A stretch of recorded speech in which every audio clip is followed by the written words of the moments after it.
What's up, movie lovers? I'm Mike, and this is Gotta Love Them Movies.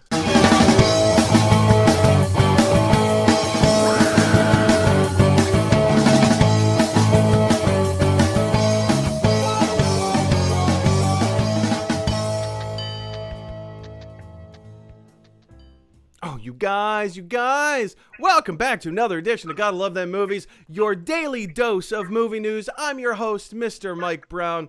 Thank you so much for taking some time out of your, Thursday afternoon to come join us and hang out and, just be a part of the conversation, be a part of the community, see what it is that we're talking about, and adding and contributing a little bit thereunto. Now, ladies and gentlemen, for the past few days, like on Monday and Tuesday, if you watch the show or if you watch the playback, we've had some technical difficulties. The video has not been streaming very well.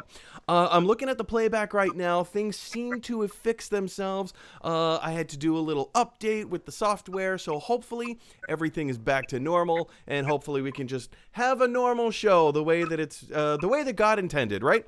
So here we are. Welcome back to Gotta Love Them Movies, and helping me to discuss all of our topics today is a very good friend of mine. I've known him for, oh man, how long have we known each other? Like 5, 6 years? 7 years? Something like that? It's been a while. Ladies and gentlemen, a very good friend of mine, another fellow cinephile. Put your hands together for Mr. Dom Gajar! What's up? Woo, woo, woo, woo! Now, Dom, can you pull your screen down ever so slightly so that we can see your costume in its full masterpiece? Oh. Whoa, that's a little too much. Yeah. That is beautiful. I didn't know it was going to go that far. That is beautiful. Well, we did. Or I guess maybe we should have seen that coming. Dom, thank you so much for taking time out of your day to be part of the show and for hanging out. And, like I said, just being part of the discussion and the community. So, obviously, you're a Spider-Man fan. Yes. Correct me if I'm wrong. Like, I want to say this is a Miles Morales costume, but is it Miles Morales or is it Spider-Man 2099? I think it's... Or is it just Black Spider-Man? I think it's, if you remember in Spider-Man 3, when, with Tobey Maguire. Yeah. And remember when he was so possessed it's kind of like by, the Venom Spider-Man suit. Okay. Yes, all right. Yes. That... So I think this is his costume. Oh, and nice. I was like, but I also think maybe Miles Morales had like a dark Spider-Man costume as well. Miles Morales like, is it's like black and red mixed in together. Spider-Man 2099 is like I definitely have to see the mask to know if it's like 2099 because it's like a very different design for the mask. But so many different Spider-Man costumes. Thank you for dressing up for us today. I was like, this, yeah. What is it? This is something that I ask all of my guests. Dom, you're new to the show. This is your first time guesting on the show. What is it about your life that makes you maybe not an expert, but somewhat knowledgeable about the world of movies and movie news? I would say that ever since I was a kid, I watched a lot of action movies. Like one of those, but it started from TV shows.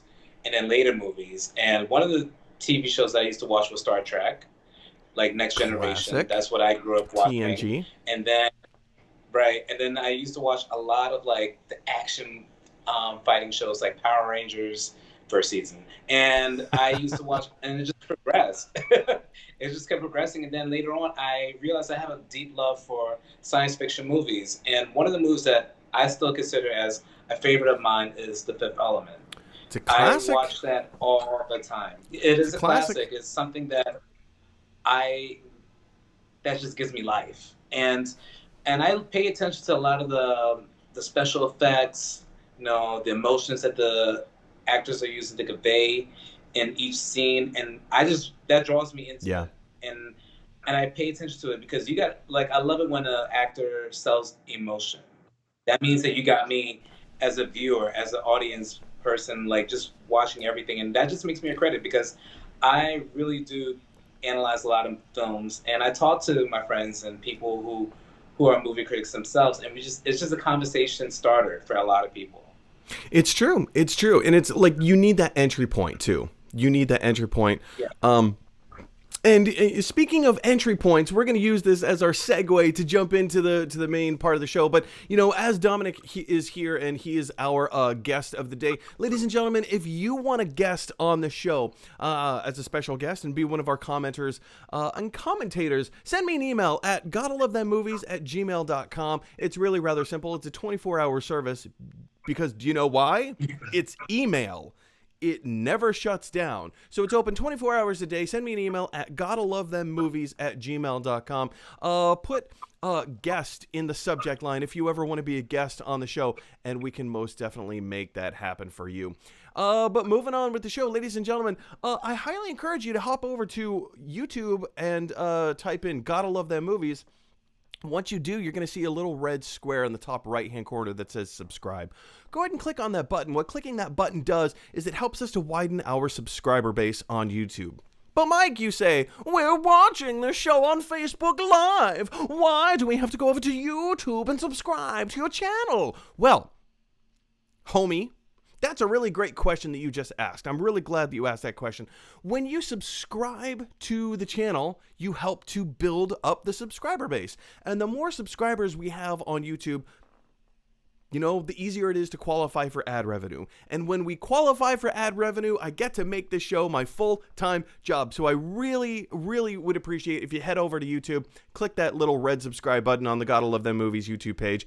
And of course, as soon as we hit 1,000 subscribers, the show will be moving from Facebook to YouTube. So just something to be aware of in your day. All right, guys, so with all of that stuff down and out of the way, let's go ahead and take a little bit of movie news. What? What? What? What? All right, you guys, it's time to jump into the main portion of the show today. And today's main portion of the show, we are kicking it off with an article here from Deadline. And this is some pretty interesting news.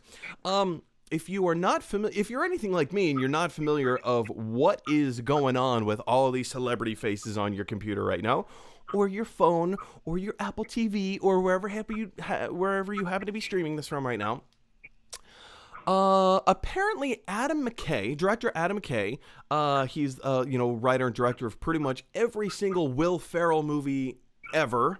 Not to mention, he won the Academy Award for oh my gosh! Now that I went into this whole spiel, it totally fell apart. I can't think. Dom, help me out here. What the other Adam McKay movies that he did? Steve Carell. It was a big cast. It was Steve Carell. The Big Short. He did The Big Short.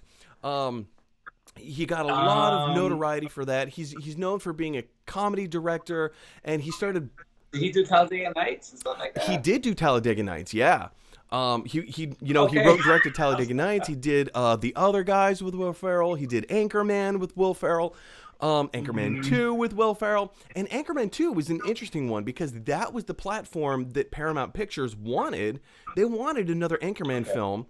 But Adam McKay kind of wanted to start doing more dramatic films. And so that's where films like The Big Short came from. Oh, shoot. There's another huge Did he do 40-year-old version? No, that was the other guy. With Step Brothers? Yes. But I'm trying to think of there's a, oh shoot. You know what, guys? I'm sorry. This is unprofessional of me. I just have to look it up. But I'm thinking of a dramatic film that he did very, very recently. It's a political film. I keep thinking. Adam McKay. Vice. That was the movie I was looking for. Vice. He wrote and directed Vice. He won Academy Awards for it, same as The Big Short. Anyway, the whole reason that I bring this up is Adam McKay's new picture that he's working on right now is called Don't Look Up. It's for Netflix. It stars Jennifer Lawrence. And now, as of today, a whole ton of people have just joined the cast for this movie. And the article is comparing this to Ocean's 11. We have Leonardo DiCaprio. First of all, we have Jennifer Lawrence, we have Kate Blanchett, we have Jonah Hill, we have Himesh Patel, we have Timothée Chalamet, we have Ariana Grande, we have Kid Cudi, we have Matthew Perry, we have Tomer Sisley, we have Rob Morgan, and of course we have the grand Meryl Streep. The grand Meryl Streep. Now, in the article, it doesn't give that much explanation as to what this film is, except here I'm going to highlight it for you right here. It says, the film follows two low-level astronomers who embark on a media tour to warn mankind of an approaching asteroid that will destroy Earth. Dom, I gotta be honest with you, that does not sound like a very good premise. It sounds like something I've seen before. It reminds me of this movie that came out in 1998. You know which one I'm talking There about. were two. But it's a dramatic. You talking about Armageddon, or you talking about Deep Impact? Yes. I'm talking about, I forgot Deep about Impact, Deep Impact, yep. but I remember Armageddon. Yep.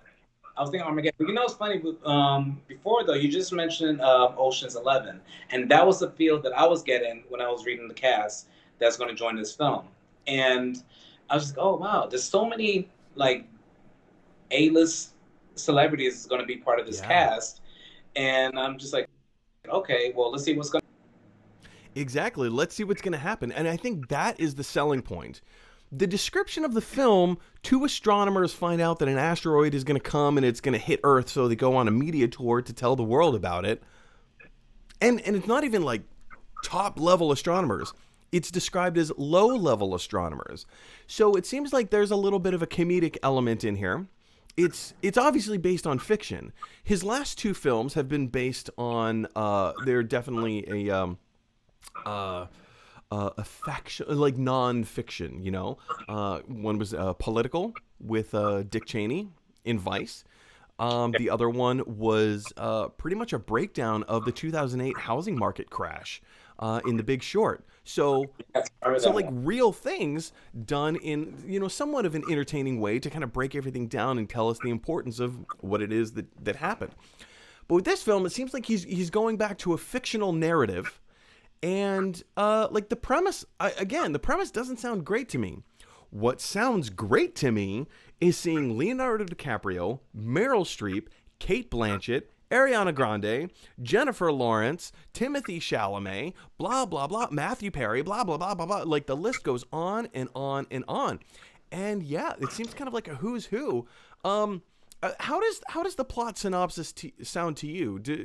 Are you on board with it? Or are you more like me where it's like, doesn't really catch me? The thing is that the whole plot of like these two astronomers and they're trying to spread this news about the asteroid coming to kill Earth, whatever, is interesting. But then when you put a cast and it's like, oh my God, I don't know, because there's so many A-list celebrity names, big names as part of this film, and I'm like, but I also see that they're trying to bring like the younger generation to be attracted to this film. So you have Ariana Grande and the guy. Chalamet? Yeah. Yes. So you bring in those two in to bring more of a younger generation to watch this movie. So I think that's it's a great asset to bring those people into this movie. So that way you can get more audience and more people to be able to watch this. But I don't know. I mean, maybe I will watch it. Never say never. Give it a shot. Watch, and then I will go watch it. And then if you don't like it, just don't go back to see it. It's just. But like I said, like it's good to watch it. I think you touch on a great point. Don't knock it until you try it, because there's so many people who love to hate on XYZ movie and they've never seen it. Yes. I've only ever seen the first movie in the Fast and Furious franchise. I've only seen one. And, everybody says, oh, some movies are terrible, but some movies are great, and blah, blah, blah. I can't give my opinion on it because I've never seen it. Like, I've seen the trailers, and the trailers look weird and ridiculous, but, I've never gone out and actually done the work. But let me add this to you. Have you ever seen this show called Scream Queens? And the reason why I brought this up because Ariana Grande was in that, and a lot of people complained that her acting wasn't as good. Well, of course not. She was only there because Yeah, because it wasn't. She was there, but not everybody gave her the credit that she deserved, I guess. And so you put her in this movie with all these A-list celebrities, and it's kind of like I don't know. So that's So why here's that's how I see the that. hesitation. Here's how I see that. You look at. Did you see Ocean's 8 with Sandra I think I Bullock have. and Kate Blanchett and all them? Well, Aquafina, that was one of Aquafina's first films, Yes. or like first major films, right? You put her in a cast of other people that know what they're doing.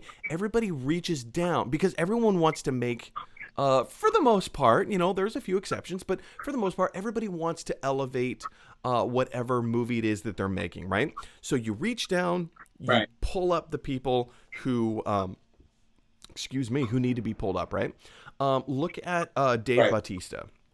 Dave Bautista, not a Yeah. good actor. Not a good actor, but he somehow gets strategically put in roles that make him look great. Drax the Destroyer from Guardians of the Galaxy. Roles. Perfect example of that. Yeah. Same thing in Blade Runner 2049. He has a small role, but it's a really good role in Blade Runner 2049. Same thing with James Bond Spectre. It's a garbage movie. And I even will argue that they misuse Dave Bautista. But for his character to be kind of the strong, silent, brooding, kind of like muscle-bound type guy, it works. And it works for him. And depending on how this role is written for Ariana Grande, and also I have another point to make about Ariana Grande, but how the role is written for her is going to inform her acting choices. Hopefully, she was cast in the role that is specific to her, that will highlight her strengths and not highlight her weaknesses. And the second point about Ariana Grande is that she's a singer. She's like, now that she's in the world of acting, she's learning the craft. She's learning how to act. So a few years ago, when she was in Scream Queens, maybe not the best, but now she's had a few years of acting under her belt, and she knows a little bit more than she did then. And hopefully, by the time that this film comes out, she's gonna be at a solid level. Thoughts? You know what? And I just forgot about something. She was also on a Nickelodeon show before Scream Queen. So you know what? She did have some experience working in the acting field before. And that was comedy as well. So, I mean, maybe after all the experiences that she's had, maybe she's taking some classes in an acting school or something to improve her skills. But like I said, don't knock it till it's like, and hopefully it's a good film. That's right. Don't knock it till you try it. And here's the thing for you guys. What do you think of this casting announcement? I mean, it's a heavy list. It's kind of the who's who of the best talent of Hollywood right now. Jump down to the comment section below and let us know your thoughts. All right, guys, time to move on to our second bit of movie news. And our second bit of movie news also comes to us from Deadline. If you are familiar with a tiny little show from Showtime from way back when, from I think it started in 2006, Dexter, starring Michael C. Hall. It was a phenomenon. This show took everyone by storm. It focused the story. If you're not familiar, the story of Dexter focuses on Michael C. Hall's character, Dexter Morgan, who is a serial killer. But he has tried to focus and rehone his passions, or as he refers to them in the show as his dark passenger. He has tried to refocus this energy into doing good as opposed to harm. So while he still goes out and kills people, he tries in the very least to be a bit of a vigilante in doing so. And of course, wouldn't you know it, he's a blood spatter analyst working for the police, for the local Miami police. So it's kind of perfect, right? Well, apparently, Showtime has decided to bring the show back. Here in this article from Deadline, we learn that it's going to be a limited series. It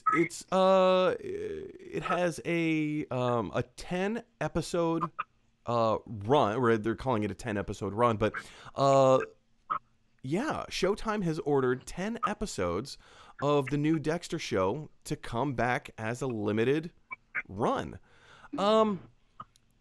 This may excite a lot of people because Dexter is such a beloved property. People love this show. Not everybody loved how it ended. I think it was the perfect ending. I mean, just the last 15 seconds. If you've seen the ending, you know exactly what I'm talking about. The last 15 seconds of Dexter, just wipe that from your memory. Just pretend like that never happened, the last 15 seconds. But, yeah, Dom, I gotta be honest. I think this is a bad idea. I think this is a bad idea. I feel like some classics should be left alone. And I remember Michael C. Hall from the other TV show that he was on, which was 6 Feet Under. Yeah. And I remember when he first started from there, then he went to do Dexter. And, you know, I look at his history as an actor, and I'm just like, wow, I'm really impressed by him. To go back and do a revival of the series of Dexter, I just feel like maybe something should be left alone. Yeah, I agree. You know, and I feel like you should leave the ending where it is. I was going to ask you, do you want me to talk about the ending? But I'm like, we'll leave it alone then. Well, yeah, we'll leave it alone. I mean, like, for anyone who's seen it, they know exactly what happened. If you haven't seen it, then we're not going to tell you what happened. All I'm going to say is this. It's good to create you know how we all create like a storyline in your head, like what would have happened, and you know, since we've seen what the ending was like for Dexter. Yep. So you start creating like, what did he do? Where did he go? It's some things like that. And I had like a new series. It's kind of like, well, my imagination went out the door now because we're going to see what's going to happen. So I don't know. I feel like that should just be left alone. I agree with you.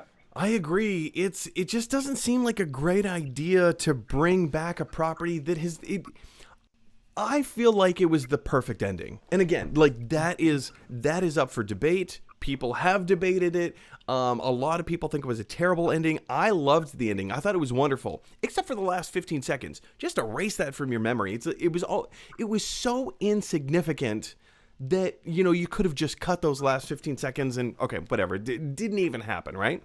I loved it. It was a perfect show. Well, maybe not a perfect show from start to finish, but it was fantastic. It drew you in, but it also ended. It had a definitive end. And now they're going to revisit the character, what, like 10 years later? Something like that? I don't know. To Dom's point, I agree with you, sir. Some things are fine the way that they are. You don't need to revisit it. This is purely a cash grab because, you know, it's a 10 episode, not renewal, it's just a 10 episode order, really, is what it is for a limited series. I don't know. Unless they're gonna, unless they leave Michael C. Hall out of it and go in a completely different direction, which they're not because Michael C. Hall's already been cast in it. So I don't know, guys. What do you think of it? Do you think this is a good idea, or does this get you excited? Are we just, you know, speaking out of different parts of our bodies? Jump down to the comment section below and let us know your thoughts. Okay, guys, moving on to our third bit of movie news today. Again, from Deadline, The Batman. Dun, dun, dun. The Batman is a property that it's been touch and go. It's been touch and go a little bit, especially with all the COVID stuff happening, right? So it recently was reported a few weeks ago that Robert Pattinson, the star of the movie Batman, Bruce Wayne, he came down with coronavirus. So the whole production had to be shut down. And then, you know, a few weeks later, you know, he got over it. He was tested. Everything was fine. They resumed production again. Well, now it appears that production of the Batman has moved to Liverpool in England. And apparently the COVID numbers in Liverpool have spiked. It's one of the few places in the UK where cases of COVID-19 have spiked quite high in comparison to the rest of the country. So now here is the production of the Batman. They need to stay on their production schedule. They're so far behind anyway. They're in Liverpool filming what they need to film, and a few eyebrows are being raised. Is this a good idea for them to go and continue filming the way that they had planned? Here in the article, as we scroll down, we come to find out that here, local authorities have confirmed that film production is still allowed and that it is working with the studio to make sure strict COVID-19 measures are being adhered to, according to a report in Sky News today. Sky News, of course, being one of the major trades in the UK. I have a couple of feelings about this. First and foremost, I feel like, okay, they're working with the local government, with the local authorities, trying to make sure that everybody plays ball and they're adhering to very strict guidelines. And I would think that a production that's already been shut down for 2 weeks because their main star, Robert Pattinson, came down with coronavirus. And like a couple of weeks ago, or not even a couple of weeks ago, I think it was last week, Jurassic World Dominion, they got shut down because multiple of their crew contracted coronavirus. So the whole thing, their test came back negative, but even still, they shut down production because that was protocol. Now here's the Batman.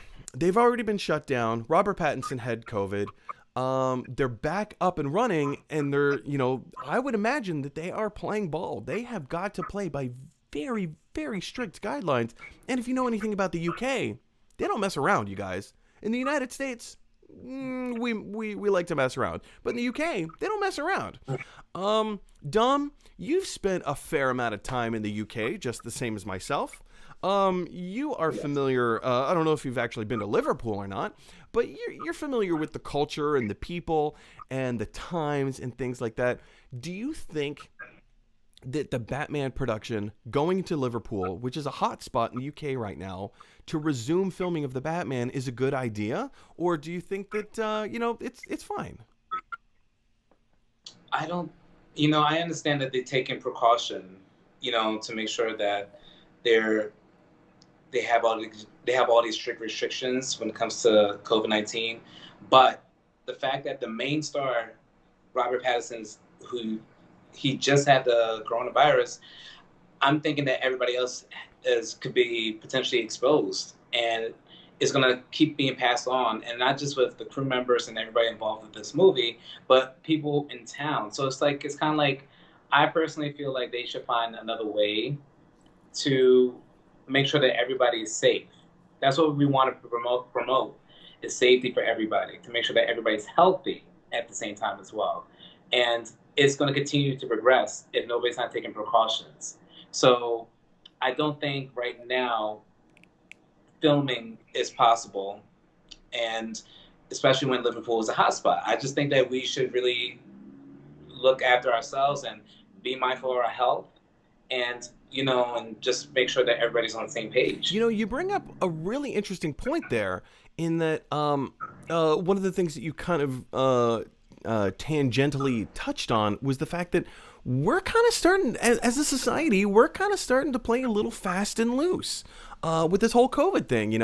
I've noticed it in my other life, and I've talked about, I work as a flight attendant, as do yourself. In fact, that's how we know each other. Hooray, right. Furlough. I've noticed that not just fellow coworkers, but people on the airplane, people out and about in the city. I live in Harlem. There's a large group of people out around the world that are starting to play fast and loose with the COVID stuff.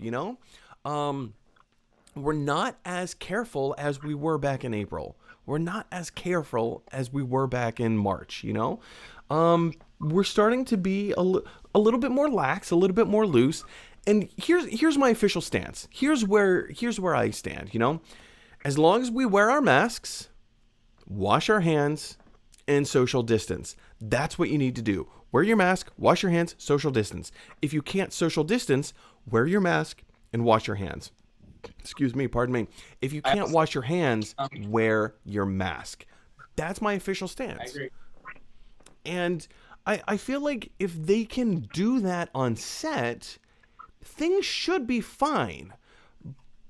Should being the operative word there. Yeah, it's like and it's not just with this movie, but there's a lot of TV shows that have to stop production, and also there's certain scenes that they gotta refrain from doing, like kissing scenes or touching scenes and stuff like that, because they don't want any type of cross contaminations to be an issue. So it's like, I personally feel that we should just take a breather. Not just, and I understand we got to make sure we wear our masks and our gloves, but yet at the same time, if you're in an area or if you're in a hot spot, you're still gambling.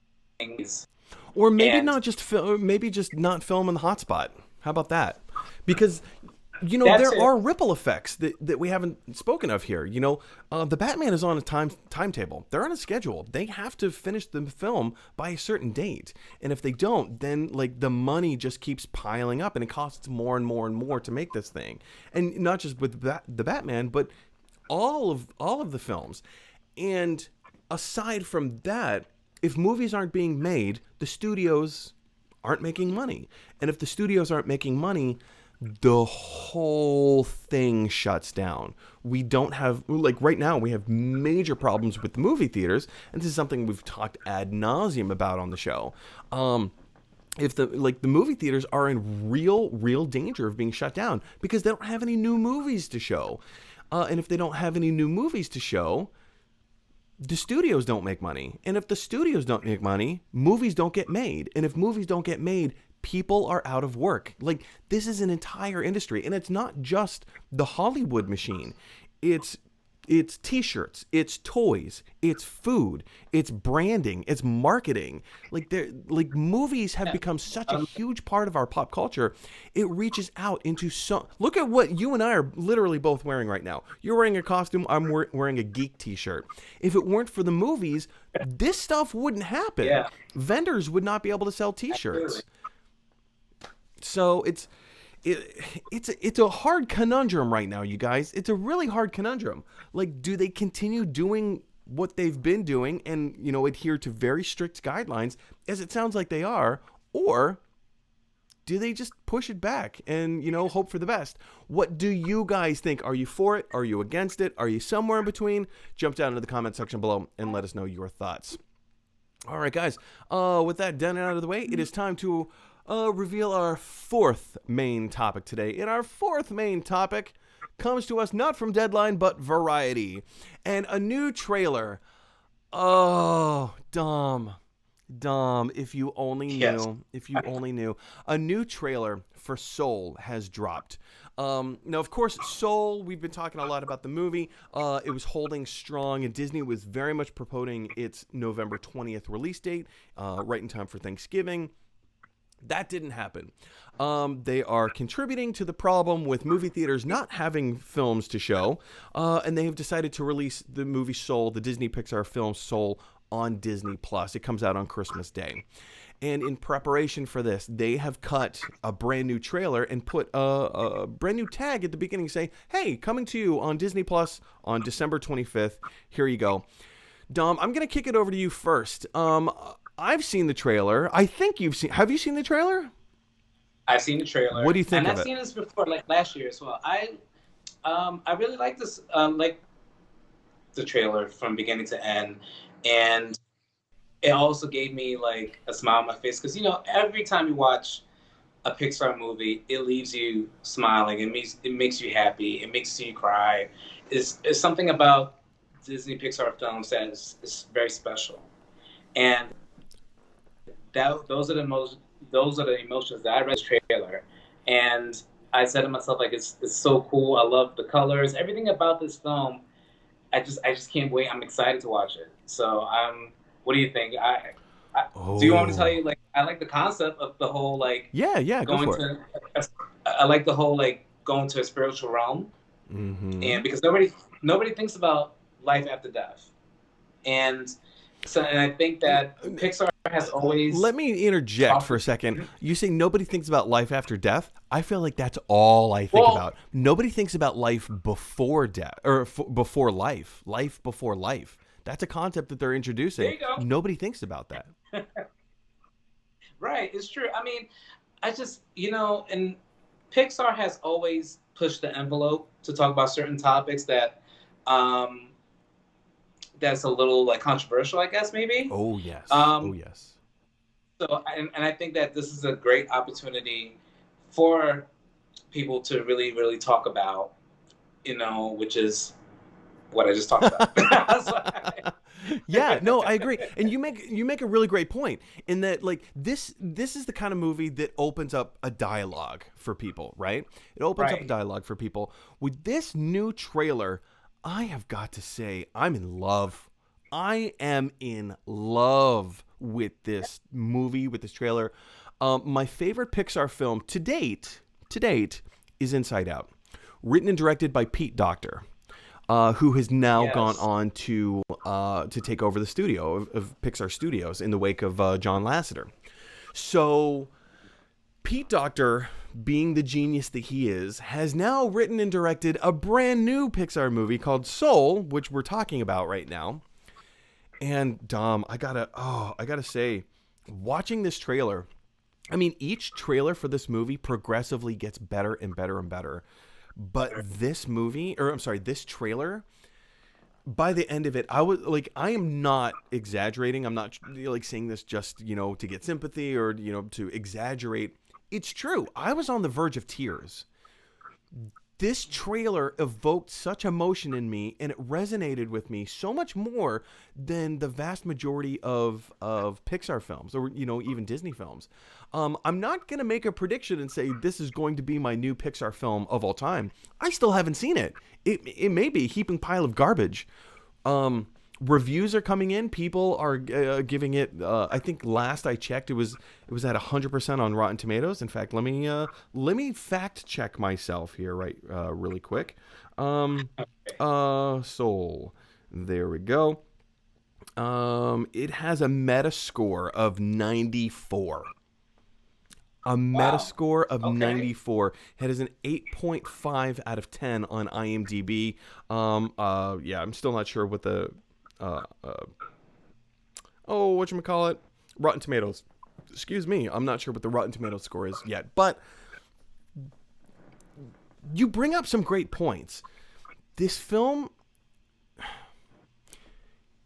it's an entry point, right? Whether you believe in the afterlife, whether you believe in the before life, is almost irrelevant.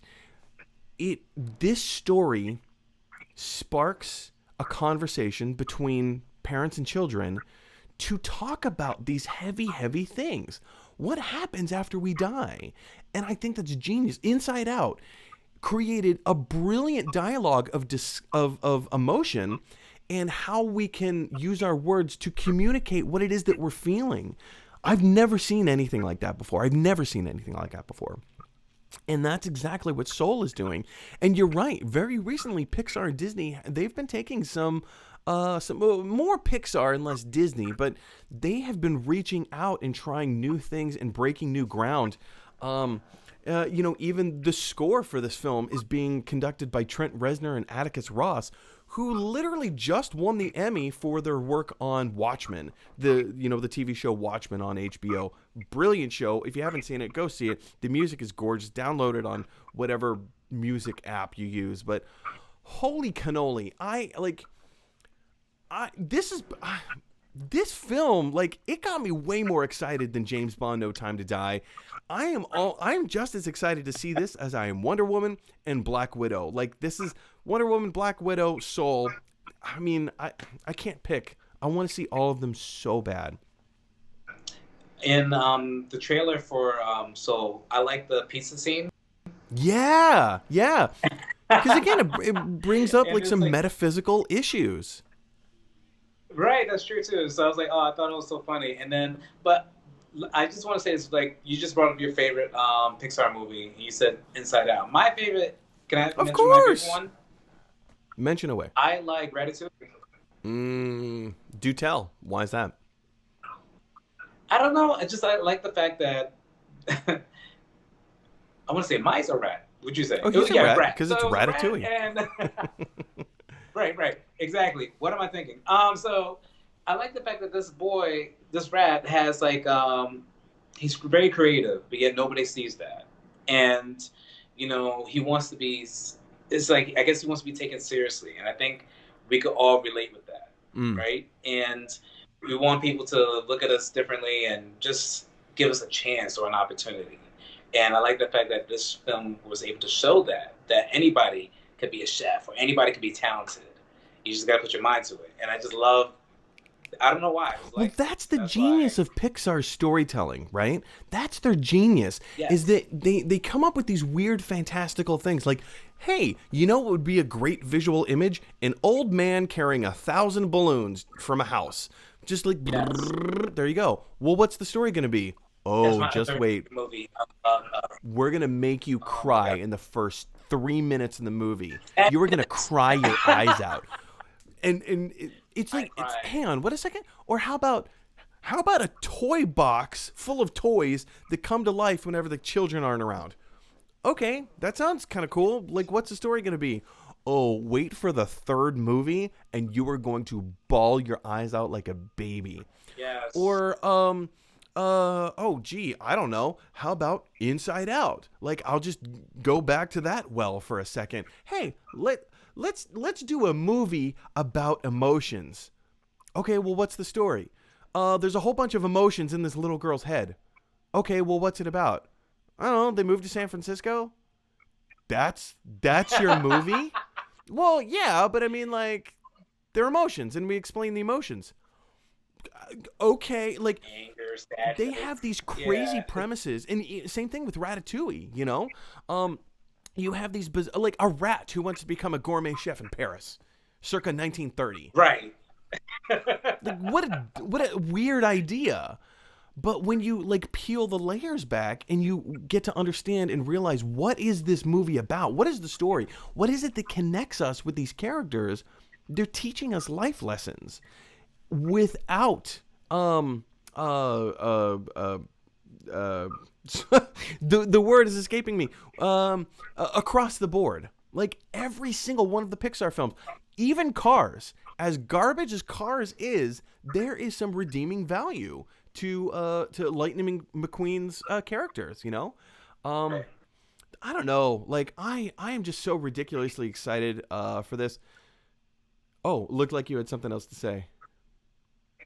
No, I was just trying to say, like, like even Finding Dory, or just like a lot of those movies that you just,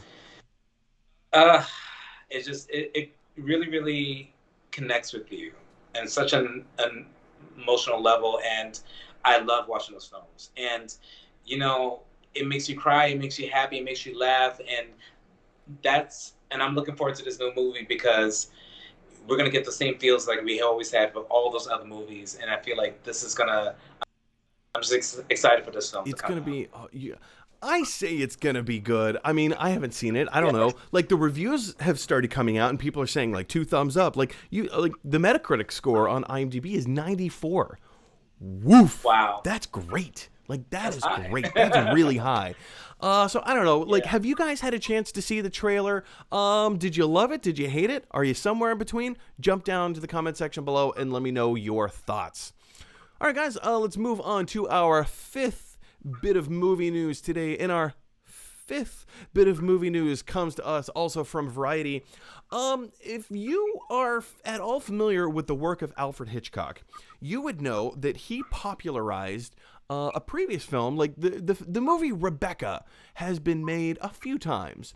And surprise, surprise, there's another remake coming. This remake of Rebecca stars Armie Hammer, Lily James. If you're not familiar with the two, I'm sorry, I don't know what to do to help you. They're fantastic actors first and foremost. Lily James, Armie Hammer in another remake called Rebecca. This trailer looks so good. Like, I love the Hitchcock version. The Hitchcock version of Rebecca is beautiful. It's beautifully told. It's beautifully shot. And the messages are, they're buried, but they're clear enough so that you can still extrapolate them. This movie looks like a complete, like an artistic rendering, like an updated artistic rendering. This looks so good. And I mean, it doesn't look like they've changed that much in terms of the story. It looks pretty on par, beat for beat with the previous story of Tribeca. Where's my mind at? You guys know words don't come easy to me. Dom, you've had a chance to see this trailer. At least I think you've had a chance to see the trailer. What were your initial thoughts, and what do you think? So I watched the trailer, and forgive me, but I never watched like the movie Rebecca, like the older films. But watching this trailer makes me want to watch it because I just got chills, and my heart goes out for the young woman who falls in love with this widower. Then next thing you know, they got married, and now he's bringing her to his house, and there's like, you feel sorry for her because like, I don't know, is it like the head maid or somebody that's like... So Kristen Scott Thomas plays a role in the film where she's kind of like the head of the house. Like, she's the one that runs the house, right? So you have Armie Hammer, who's like, he's the multi-billionaire guy or whatever. But then Kristen Scott Thomas's role, she steps in and she's like, all right, the chefs need to cook, the maids need to clean, the gardeners need to garden, blah, blah, blah, blah, blah, blah, blah. She's the one that runs the whole order of the house. And to see Lily James's character come in as this a very unassuming woman that Armie Hammer's character has now fallen in love with, she's not a lady in the tradition of like the old school meaning of lady. She's not a queen. She's not a princess. She has no formal upbringing. She's just a girl. She's just a woman who lives in the world. And to see her struggles with living around not just money, but like money. To see that dynamic portrayed in kind of a psychological thriller kind of way. Oof. Yes, please. I just feel like, and also this is a different perspective because you're so used to seeing a widow, marrying somebody, but now you're seeing a man who's a widower and going for a woman who's young and everything, and and you see the dynamic.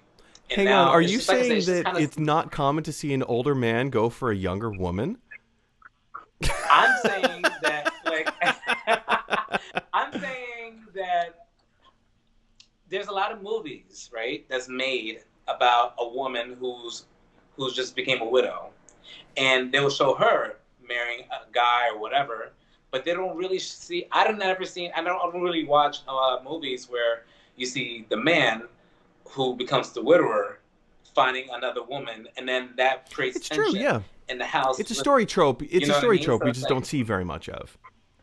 Yeah. Right. So, and it's kind of like this young woman coming into this picture, and then the head mistress or whatever, she's like, "Who do you think you are coming up in here?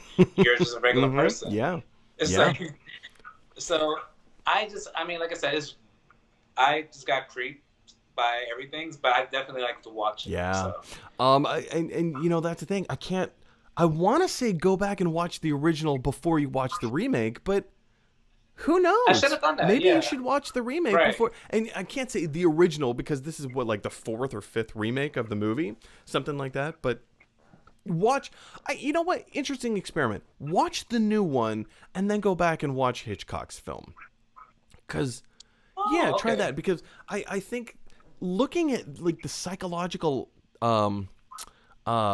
intrigue of this new movie, it's a take I haven't seen on the story before. And I think that will be really interesting, really fascinating. We kind of, in movies and storytelling, horror has become, and psychological thrillers have become a more popular genre than they ever were before. So I think seeing that become a little bit more mainstream and not just have horror, like one type of horror movie, there are so many different kinds of horror movies now. And just because there's a horror element in a movie doesn't mean it's a horror movie. Like, it's now become acceptable and so prevalent in storytelling. We can see these little pockets throughout, like, even in a period drama. I think that's really interesting. I think it's not just horror. It could be suspense. It could be a thriller. It could be a mystery. It's a whole bunch of elements that could be added into this movie. And you would know unless you watch it. So I definitely think that this is a great opportunity for anybody to see, I guess, like for those who have watched the past movies, that maybe they could watch this one and compare and contrast all the movies together. And like I said, for somebody who's never seen any of these movies, I definitely like to watch a new one and then watch the first one and then compare. And I'll let you know. So definitely on my all-time, I'll definitely do I would that. love to hear everyone else's thoughts in the same regard. Like, have you seen the trailer? What do you think of it? Do you love it? Do you hate it? Are you somewhere in between? Jump down to the comment section below and let us know your thoughts. Additionally, when you do watch this movie, because come on, you guys, we're all going to watch this movie, right? It looks fantastic. Come back. Jump down to the comment section below and let us know your thoughts. All right, guys, it is time to move on to our sixth and last bit of movie news for the day. And our sixth and last bit of movie news comes to us from Collider. And here they pose a question. Has Spider-Man 3 started filming in Queens already? I mean, I live in Harlem. Queens is, if I hop on the bus, depends on where in Queens I go, but I can be in Queens in like 20 minutes. Hey, if I get myself a cab, I can be there in 10 minutes. I can be in Queens in 10 minutes from where I currently am. Not that this is a segment about where in New York City does Mike live, but if you need verification, let me know and I will see if I can hunt down where these sets are. But Collider is currently reporting that, from their inside sources, Spider-Man 3 has started filming. And not just have they already started filming, but it is going by the working title. And hold on, let me see where I can find this. The working title of Spider-Man 3 is Serenity Now. Serenity Now.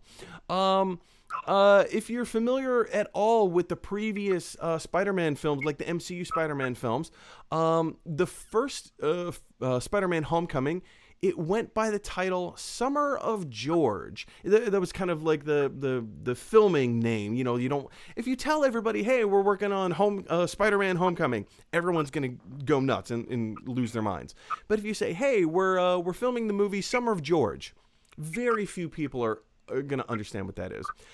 Furthermore, the working title from the movie Far From Home was The Fall of George. Again, these are all references to the TV show Seinfeld. More specifically, the character of George Costanza. So with Spider-Man 3, reportedly, from people on set who Collider has some inside sources, they're saying that the working title for the new Spider-Man 3 film is Serenity Now. Again, a classic Seinfeld reference. One of the, like, you have No Soup for You, Serenity Now, they're real and they're spectacular, it was a hole in one. Like, there's so many classic quotes from Seinfeld. So to see that the Spider-Man production team has been using Seinfeld quotes or Seinfeld references as their working titles for their film, it kind of helps to make a little supporting argument, especially being that they're keeping the George reference there. And I find that fascinating. Again, reportedly, Tom Holland is not on set. The main cast, the main crew isn't there, like, on set, like, doing their Spider-Man stuff. As far as we know, Tom Holland is still off filming the Uncharted movie. I mean, that may have finished by now, but I mean, we haven't had confirmation. We don't know. It's very possible that he's gearing up and getting ready to start filming the new Spider-Man film, Serenity Now. Dom, you dressed appropriately for this. You knew this was coming. You knew this was the news. You yourself are a huge Spider-Man fan. reportedly, it kind of seems like they're out filming B-roll for Spider-Man 3. It doesn't seem like they're doing any principal photography, but do you feel like this is gearing up for principal photography? Do you think we can hope to see Tom Holland make an appearance in Queens anytime soon? It's so weird. I just saw something online that he was home, just on the couch, whatever. And I'm England. like, was he in England or New York? I don't know. Interesting. So then I was just like, I'm like, maybe he is in New York, because rumor has it that all three of the past Spider-Man, Andrew Garfield, and Tom Holland, they're all going to be part of this movie. And I'm thinking, let me stop you right there. That is not true yet. That's a rumor. That is a rumor that's been put out by third-party websites just to get clicks, just to initiate rumors. There's no inside sources that have confirmed any of that. The only confirmations we have is that Doctor Strange and Jamie Foxx as Electro will be appearing in the film. We don't know. We know Doctor Strange is going to have more of a mentor role, but we don't know the extent of these characters and how much they're going to play in the story. But yeah, Tobey Maguire and Andrew Garfield currently have not. There's any involvement for their being in the film is complete conjecture. There's no speck of truth to that yet. Well, I'm glad you were able to clear that, because a lot of people have been mentioning that, but I was like, I don't know. But I'm glad that you were able to clear it up. So yes, getting back to Tom Holland, I think he is in the area. I think he is probably ready to film, but like I said, they got to take precautions, especially. I think Queens is a hotspot. Well, I mean, New York City in general is a hotspot. Because I know that they get blocked off, like Queens right now, or in terms of like schools, restaurants, that they closed a lot of places in Queens. But I don't know if they're doing it because they're filming, or they, you know what I mean? So like, I don't know. But I think he is in New York right now. I don't know. What do you think? For me, I mean, I don't exactly know where in the world is Tom Holland. Right. I think here's my theory. It sounds, based on this article, it sounds like they are getting ready to begin production, like main unit production. Okay. But right now it sounds like second unit, third unit, they're out getting B-roll. They're filming like really small. If they are filming scenes at all, it's scenes with extras. Or featured extras. I don't think they're doing any principal photography just yet, but it sounds like they're gearing up for it. So if you've heard rumors, if it sounds like, or if it feels like Tom Holland is in New York, I mean, there's a good chance that he's already finished filming the Uncharted movie and he's moving right on into Spider-Man Serenity Now. Yeah, I mean, like I said, because when I saw people posting pictures of him at home, or maybe he was on a couch, but it doesn't mean that he's at home, like in England. So it could possibly be that he's probably out here. So and like you said, it could possibly mean that he finished wrapping up his other film and he's ready to work on this one. Well, the other thing about if pictures had been posted of him at home in England, as you and I know, it only takes 7 hours and 59 minutes in flight to go from London to New York. So, I mean, it's 8 hours. You can be in New York in 8 hours if you're in London. So, it's depending on when the pictures were posted, when they were posted, and where they were posted. Who knows? I mean, we'll just have to stay tuned and see more about that. Anyway, question is for you guys. First of all, are you excited for Spider-Man? I keep wanting to say Carpe Diem. Seize the day. Spider-Man. Serenity Now. Are you excited for Spider-Man Serenity Now? And also, do you think that this is kind of gearing up? Do you think they're getting ready to start production? Do you think they're already in production? Jump down to the comment section below and let us know your thoughts. Okay, guys, so with all of that down and out of the way, it is time for us to go in and take your live questions. You guys have been firing in live questions all show long, so if you're still with us, if you're still watching, jump down to the comment section and just join the conversation. We're just going to start taking your live questions and have more of a dialogue. So with all that down and out of the way, now it's time to take some live questions. Alive! It's alive! It's alive! Okay, you guys, it is time to take some of your live questions. Like I said, you've been firing in live questions all show long, so let's get, Dom, I'm sorry, I have to resize your screen here. I should have been on point. This is, again, the terrors of doing a live show, ladies and gentlemen. Here we go. Cool. So our first comment comes from Dawn Flinchbaugh, and Dawn and I, she and I go way back. Dawn Flinchbaugh says, "I've known you since kindergarten. My daughter loves Spider-Man. She's 3. Oh, Dawn, thank you so much for jumping in, being part of the community today. Yes, it's true. Was that? No, we didn't. I don't think we met each other in kindergarten because I went to Franklin. Where did you go to kindergarten? Because I was definitely in Franklin. I went to kindergarten at 7th Street Elementary School in Franklin, Pennsylvania. I'm pretty sure you weren't in my kindergarten class. I remember meeting you in the 3rd grade. I believe that's where we met. 3rd grade? 5th grade? I can't remember. Anyway, it was definitely elementary school at some point, but oh man, Dawn and I go way back. We got in trouble together. It was fun. But as she says, her daughter loves Spider-Man and she's 3. Well, I mean, aren't we all 3 years old in our heart right now? Dom, what is it about the Spider-Man character that draws you in? I like the fact that I guess the person who plays Peter Parker or Miles Morales, and they are kind of like the outsiders. And we've all been an outsider. We've all been like an outcast or something. But we've also been like a brainiac, or we all like basically we're good at something, talented or whatever. Like it's just like we all have like this skill that takes our mind off of all the bullying and all the negativity that's out in the world.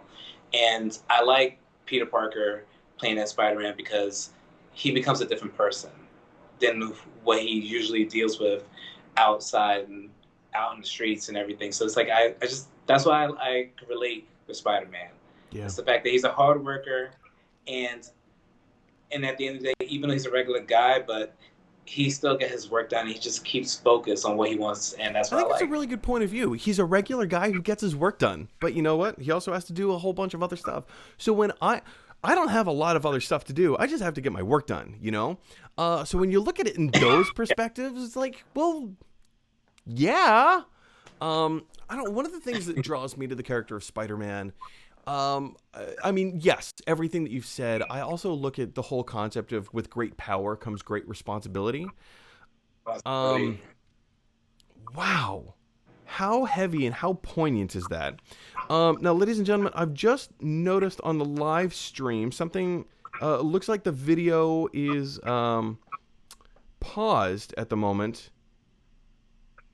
So my apologies for that. It looks like it had been going pretty well up until just a few moments ago. I don't know if the live... Anyway, if you're still around, stick around. I'm sorry for the video cutting out. I thought that I had fixed this problem. Hopefully we won't continue with that problem too much longer. But yeah, getting back to the whole character of Spider-Man, with great power comes great responsibility. That, and I also tied in, you know the movie Logan? The movie Logan, which actually you and I saw together in theaters. Logan really solidified this concept for me in that Wolverine, or rather Logan, is the kind of guy or the kind of character that he doesn't want to help anybody. He wants to be selfish. He wants to go out and do the things that he wants to do. He wants to be left alone, and he wants to enjoy his quiet little life. However, he likes privacy. He likes his privacy. However, he doesn't want nobody to know who he is, and we can all relate with that, right? Sure. And But the thing that does it for me with Logan is that when push comes to shove, he gets backed into a corner. He sees an injustice being inflicted upon someone else, and he knows he has the opportunity to stop it, and he doesn't. He just wants to walk away. But there's almost always something that draws him back and says, you know what? I can do something to help this situation. He doesn't want to, but he has to. And it's those kinds of stories that I get drawn into. There's so many opportunities that I have in my life that I don't want to help someone. I don't want to give up my seat on the subway. You know how much that sucks? I have to stand all day at work. I don't want to stand on the subway. But when there's somebody that needs a seat, you have to. Okay, fine. I don't want to give it up, but I will because I have that power. And if I have that power, then you also have the responsibility. So many reasons that, you know, I love like comics and you know, movies and storytellings and, you know, same thing with Spider-Man. It raises great conversations. All right, you guys, let's move on to our next comment coming from Julie Simpson. Also a blast from the past. Julie Simpson, how are you? Julie and I were close friends in high school. In fact, dare I say, my first girlfriend was Julie Simpson. I don't know if I should have admitted that, but hey, it was true. It was true. Julie says, "You shut your mouth. Love, Dexter. It's like Pet Sematary. You know it may not be good, but you need it so bad." I will challenge that a little bit, Julie Simpson. I don't think we need more Dexter in our lives. Dom, how do you see this? Like I said, I think some classes should be left alone. I mean, unless you, like you said, if there was a different approach, maybe instead of using Dexter, maybe use like a Beatrice or something that's like a female point of view, like, you know, somebody, like maybe a Dexter has a daughter or something that I can understand. But I think you should just leave it alone. Like, I understand people are addicted to the show. It's a great show. But there's a lot of shows that I like from Netflix that I wish they would have continued. However, you know what? I would rather just leave it alone. It's like Arrested Development. Arrested Development was perfect the way it was. Season 4, not great. Season 5, moderately better, but meh, I could do without. You know, my favorite show that I liked from Netflix was Sense8. And Sense8 was that show that I connect with. A lot of people. I like the fact that everybody had like, each person had like an ability that's like other person didn't have. And I can relate with that. But since they only lasted for 2 seasons, as much as I wanted a 3rd season, they couldn't do it. Yeah. But I'm not going to force them or protest and all that stuff so I could get my point across. No. Some things are better left alone. But you raise an interesting question, is that like there are some shows that just never got to finish. So I would like to see some of these shows have an opportunity to finish. Sense8 had a huge following, or maybe not a huge following, but enough of a following that you need that story to come to a natural conclusion. Arrested Development got that natural conclusion. It was rushed, but we got a natural conclusion. We don't need more Arrested Development. Same thing with Dexter. It reached its natural conclusion. We don't need more. But with a show like Glow has a massive following on Netflix.